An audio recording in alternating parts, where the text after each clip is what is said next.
ओम शांति।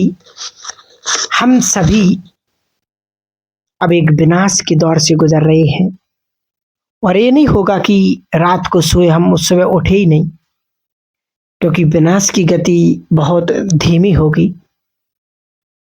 धीरे धीरे फिर पहले फिर अंत में वो धीरे धीरे होगा। बाबा कहा करते थे कि विनाश ऐसे कराएंगे कि तुम्हें पता ही नहीं चलेगा, कभी कहीं कहीं कभी कहीं कभी किसका। तो कलयुग के अंत में क्या हो रहा है इसको याद रखना है। सभी विकर्म जागृत हो रहे हैं ब्रेन में,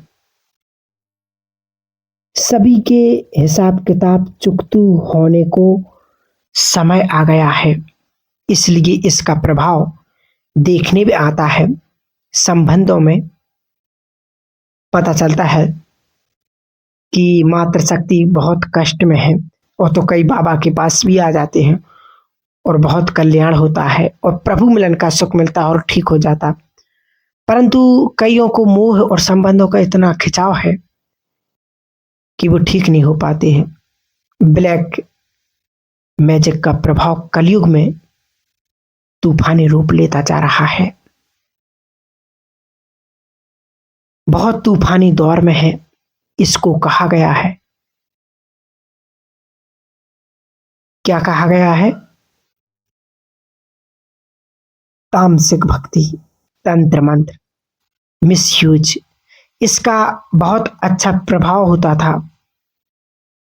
इसका प्रयोग पैसा कमाने में, दूसरों को कष्ट देने में अब हो रहा है। तो अब हमें अपने को बहुत पावरफुल बनाना है और बहुत सरल भी, लचीला भी, ताकि हम किसी परिस्थिति में रह सकें। तो ये हिसाब किताब का खेल भी अब बहुत चल रहा है। बहुत धैर्यचित बुद्धिमान वही जो अपने आप को कहीं पर अटकाए ना, क्योंकि ऐसा भी होता है कि कुछ भी हो जाए परंतु ज्ञान और युग से पीछे नहीं हटती हैं। थोड़ा अपने को बुद्धिमान समझे कि जो भिन्न भिन्न परिस्थितियों में विचलित ना हो, फ्लेक्सिबल, पावरफुल और धैर्यचित, तब हम इन समस्याओं से बाहर रह सकेंगे।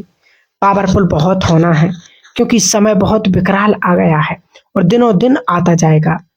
कभी किसको किस परिस्थिति से गुजरना पड़े, सब मर जाते हैं और कोई एक रह जाता है, तो उस एक के लिए कितना भारी होता है। पावरफुल कौन है? हम सभी कौन है? कौन है? शिव शक्ति और मास्टर सर्वशक्तिवान है। इससे हमारी शक्तियां बहुत बढ़ती जाती हैं। बाबा ने कई बार सिखाई है, उसे स्वीकार करना है सबको कि मैंने तुम्हें अपनी सारी शक्तियां दे दी हैं। शक्तियां तुम्हारे पास हैं, उन्हें तुम एक्टिव करना, यूज करना तुम्हारा काम है। एक्टिव, जैसे आपके पास पैसा बहुत हो लेकिन बैंक में हो, आप यूज करना चाहते हो पर कैसे करें? आज बैंक में कंप्यूटर नहीं चल रहा, आपको सख्त जरूरत है 1000 रुपये की, पैसे नहीं मिल रहा। ऐसी शक्तियों का हम सबके पास सर्व शक्तियां हैं। बाबा ने सिर पर हाथ रख के सारी शक्तियां हमें दे दी, लेकिन वो सोई रहेंगी। हम उन्हें एक्टिव करते हैं कि मैं मास्टर सर्वशक्तिवान हूँ। जो इसको बढ़ाएंगे उनकी वो शक्तियां एक्टिव रहेंगी और आप ही अब काम करेंगी, क्योंकि अब इस समय पर और इस संगम युग के श्रेष्ठ जीवन में और समय पर अब शक्तियों की बहुत बहुत आवश्यकता होगी, क्योंकि शक्तियां ही हमारे जीवन में बहुत सुंदर प्रभाव डालेंगी। बहुत आगे बढ़ाने की ये बात है जो बाबा हम सभी बच्चों से कहते हैं। 3 बार अभ्यास करना कि मैं मास्टर सर्वशक्तिवान हूं, और अपनी शक्तियों का आह्वान करो कि मेरी 8 शक्तियां आ जाओ, बस एक्टिव हो जाएंगे।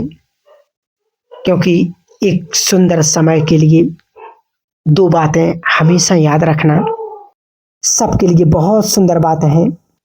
एक है अपने चारों ओर सभी भाई बहनें, संसार के सभी भाई बहनों के लिए ब्राह्मण इसको अच्छा बना सकते हैं कि अपने चारों ओर बहुत पावरफुल आभा मंडल बनाया करें। रोज 2 बार बनाए तो बहुत अच्छा है, यदि 1 बार बनाए तो भी ठीक है। और एक सिंपल विधि कि मैं मास्टर सर्वशक्तिवान हूं, मेरे अंग अंग से गोल्डन लाल किरणें शक्तियों की फैल रही हैं और बन गया बहुत सुंदर ऑरा, आभा मंडल, शक्तियां फैल गई। इस शक्ति में नेगेटिव पावर, भूत प्रेत, कोई भी चीज आ नहीं सकती है। शाम को सोने से पहले और सवेरे उठते ही इस आभा मंडल में पूरे परिवार को, अपने घर को बांध दो।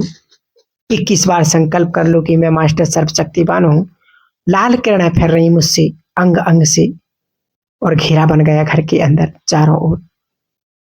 तो ये बात बहुत सुंदर है, आप सबको अपने जीवन में उतारने की बहुत बहुत आवश्यकता है कि हमारे चारों ओर आभामंडल तो है ही, बस हमें उसे बनाने की बहुत बहुत आवश्यकता, क्योंकि जिसकी जैसी स्थिति होती है वैसा उसका आभामंडल रहता है। किसी का कम, किसी का ज्यादा, किसी को और ज्यादा, और किसी का संपूर्ण भारत में और किसी का संपूर्ण विश्व में। तो हमारे पुरुषार्थ के अनुसार ही हम अपने पुरुषार्थ से जांच कर सकते कि मेरा आभा मंडल कितनी दूर तक फैल रहा है।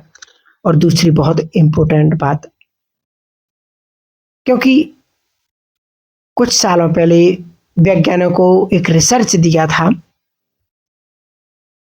कि जब भूकंप और प्रकृति प्रकोप आते हैं तो जो पवित्र स्थान है, तीर्थ, मंदिर, गुरुद्वारे, वो सेफ रहते हैं। क्यों? तो आप सबने देखा होगा कि केदारनाथ में जो हुआ था, सब कुछ नष्ट हो गया था, लेकिन एक बड़ा सा पहाड़ ऊपर से गिरता गिरता आया और मंदिर के पीछे आकर के रुक गया और पानी 2 हिस्सों में बट करके बहने लगा और मंदिर सेफ हो गया। तो जो वैज्ञानिकों ने रिसर्च किया और उन्होंने जो पाया, तो जब उन्होंने कहा कि जो पॉजिटिव शक्ति होती, पॉजिटिव स्थान होता है, पवित्र स्थान होता है, तीर्थ स्थान होता है, उससे पॉजिटिव एनर्जी चारों तरफ फैलती है। तरंगे, जिन्हें हम वाइब्रेशंस भी कहते हैं, किरणें, जो विनाश की तरंगे आ रही हैं उन्हें रोक करके वापस कर देती हैं।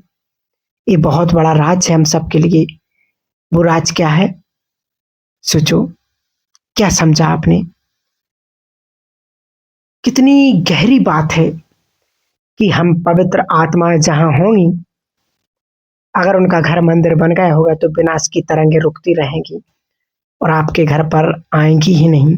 इसलिए अपनी स्थिति को पुण्य कर्मों से, श्रेष्ठ संकल्पों से, पवित्रता से भरपूर करो। हमारे सेंटर भी बहुत सुंदर माहौल होगा, खुशी, प्रेम, शांति, सुख, पवित्रता। वो स्थान लाइट हाउस होगा, तीर्थ, उनसे फैलने वाली तरंगे, आसपास के लोग सेफ रहेंगे, आपका शहर सेफ रहेगा। और जिसका जितना प्रभाव पॉजिटिवता का, पवित्रता का, उतना वो अपने आसपास के वातावरण को सेफ रख सकेगा। ऐसे समय से अब हम गुजर रहे हैं। सचमुच ये बहुत गहरी बात है कि ये हमारे पास बहुत बड़ी चीज है, जो विनाश काल में हमारी स्थितियां ही हमारी सेफ्टी का साधन रहेंगी। इसलिए छोटी मोटी बातों में अपनी स्थिति को नहीं बिगाड़ना है। स्थिति को बहुत बड़ी चीज है, अनमोल चीज है, कुछ भी नहीं होती बातें कभी। तो ये बहुत ध्यान देना है कि कुछ भी हो जाए, बातें तो आएंगी और चली जाएंगी, इस समय ना दोबारा आएगा और चला जाएगा। इसलिए स्थिति को नहीं बिगाड़ना है।